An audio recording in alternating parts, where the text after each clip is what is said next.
Hey, welcome back, Math 7. So now we are doing what's called the counting principle.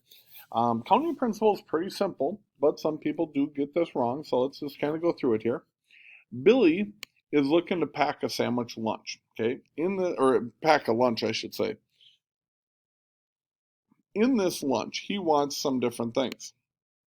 He wants a sandwich, he wants a snack, he wants a dessert, and he wants a drink. He wants four different items, okay?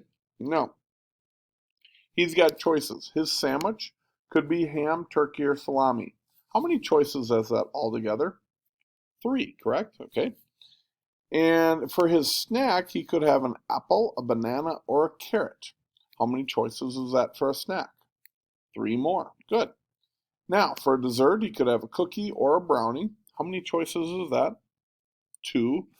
And for a drink, he either wants apple juice or he wants orange juice. So again, that's two choices. So again, he wants a meat for his sandwich, he wants a snack, he wants a dessert, and he wants a drink. He has three choices for the which meat he wants on the sandwich, three choices for the snack, two choices for the dessert, and two choices for the drink. Now, here's the deal.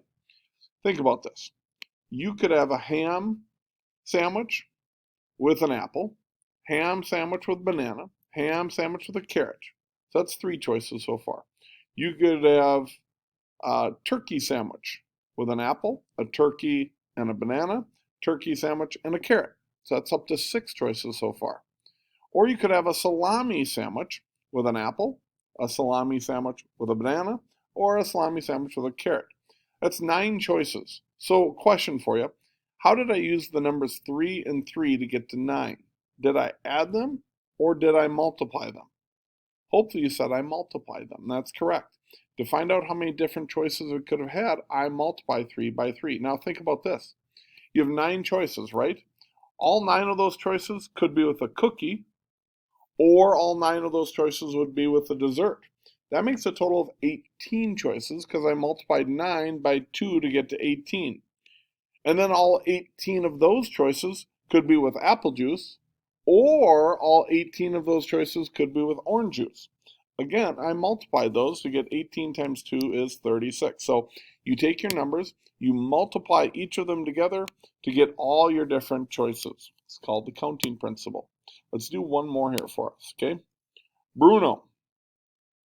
Bruno is designing a new skateboard, okay? He's got all sorts of things that go into this. He's got three types of grip tape, 13 types of decks he could use, seven types of trucks he could use, four types of bearings he could use, and two types of wheels. So think about that. He's got all this stuff going on.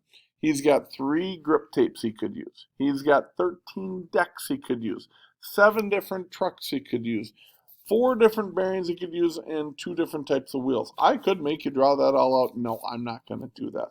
You just simply use the counting principle. You multiply these together to get a total of, there are 2,184 different ways he could create his skateboard. That's our answer. That's how you do it. That's all I got, guys. We'll see you at Google Hangouts. Bye bye.